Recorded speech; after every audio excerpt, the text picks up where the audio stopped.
নমস্কার, আপনাদের স্বাগত জানাচ্ছি আমার চ্যানেলে। আমি সুশান্ত শাস্ত্রী।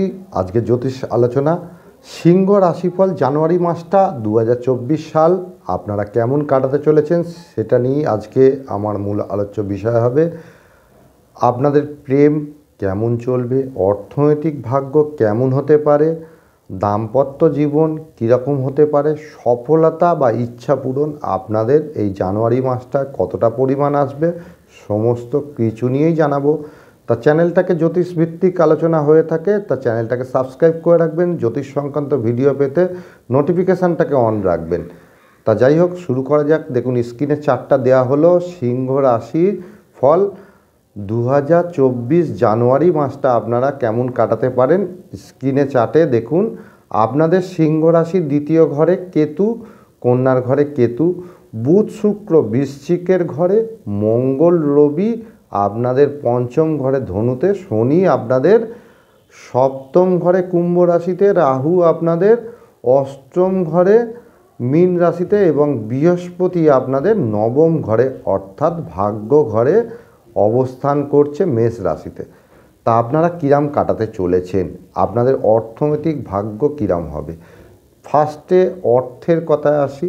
তা দ্বিতীয় ঘরে কেতু, কেতুর অবস্থান, এই কেতু কার ফল প্রদান করবে? কেতু তো বুধের ফল প্রদান করবে। বুধ চতুর্থভাবে অবস্থান করেছে।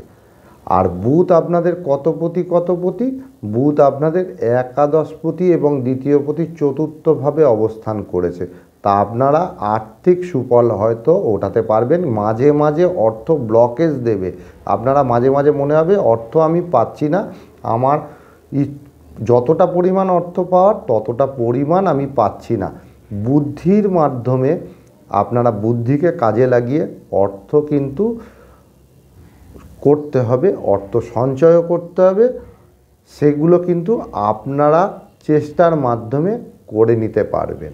আপনাদের রাশিপতি রবি, সে কিন্তু পঞ্চমভাবে মাসটাতে গোচর করবে। তা পঞ্চমভাবে গোচর করবে এবং এই রবি কিন্তু আপনাদের ষষ্ঠভাবে যাবে। ষষ্ঠভাবে কবে থেকে যাবে? 15 তারিখের পর থেকে। তা ষষ্ঠভাবে যখন যাবে তখন কিন্তু এই 15 তারিখের পর থেকে মাসের মাঝামাঝি থেকে শেষ পর্যন্ত আপনাদের ডেলি ইনকাম যারা করেন তাদের কিন্তু সেটা খুব ভালো, সেটা বাড়তে চলেছে। এগুলো কিন্তু মাথায় রাখতে হবে।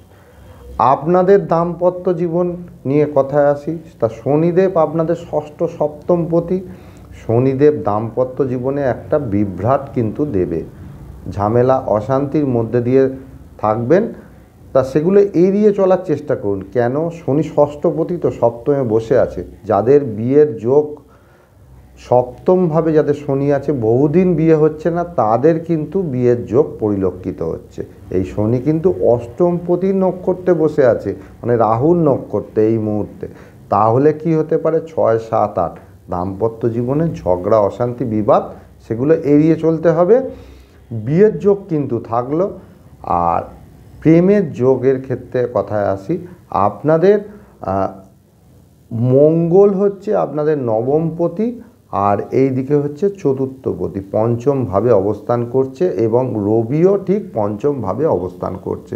তার পঞ্চমভাবে রবি মঙ্গল তার নিজেদের মধ্যে, আপনারা যারা প্রেমের বন্ধনে আবদ্ধ আছেন তারা নিজেদের মধ্যে ঝগড়া বিবাদ এড়িয়ে চলার চেষ্টা করুন। মঙ্গল আর রবি উত্তেজক, এগুলো কিন্তু এড়িয়ে চলার চেষ্টা করাই আপনাদের ক্ষেত্রে শ্রেয় হবে। বৃহস্পতি আপনাদের নবমভাবে কিন্তু একটা বড় সুফল এনে দেবে। আপনাদের অনেকের বেড়াতে যাওয়া এবং যাদের উচ্চবিদ্যায় যারা পড়াশোনা করছেন তাদের কিন্তু প্রচুর সফলতা মাসটাতে দিতে চলেছে। এবং আপনাদের বৃহস্পতি পঞ্চমপতি অষ্টমপতি নবমভাবে অবস্থান করছে। তা আপনারা পিতার একটা সাহায্য পাবেন, পিতার সান্নিধ্য বা পিতৃতুল্য কোনো ব্যক্তির সাহায্য আপনারা পাবেন। আর আপনাদের দশমপতি শুক্র, তৃতীয়পতি শুক্র, সে কিন্তু চতুর্থভাবে অবস্থান করেছে। যাদের চাকরি নেই বা কর্ম নেই, এ মাসটায় কিন্তু স্থায়ী কর্ম পেয়ে যাওয়ার বড়সড় যোগ আছে। তো অবশ্যই আপনারা চেষ্টা করবেন যে আপনারা সঠিক মার্গে চলবেন। আর এর লাস্টে আমি প্রতিকার যেরকম নিয়ে আসি, সিংহ রাশির জাতকরা বরাবরই বুদ্ধিমান, বিচক্ষণ, জ্ঞানী মানুষ হয়ে থাকে। আপনারা চেষ্টা করবেন, আপনারা সূর্যমন্ত্র জপ করবেন এবং পূর্ব দিকে টয়লেট করার চেষ্টা করবেন না। পূর্ব দিক বাদে আপনারা যে কোনো দিকে টয়লেট করবেন, এটা কিন্তু মাথায় রাখবেন। এটা করতে পারলে দেখবেন আপনাদের অনেক পরিমাণ উপকার আপনারা পেয়ে থাকবেন। যাই হোক, আমি জানুয়ারি মাসে রাশিফল বলার চেষ্টা করলাম। নেক্সট ভিডিওতে অবশ্যই দেখা হবে। জয় মাতারা।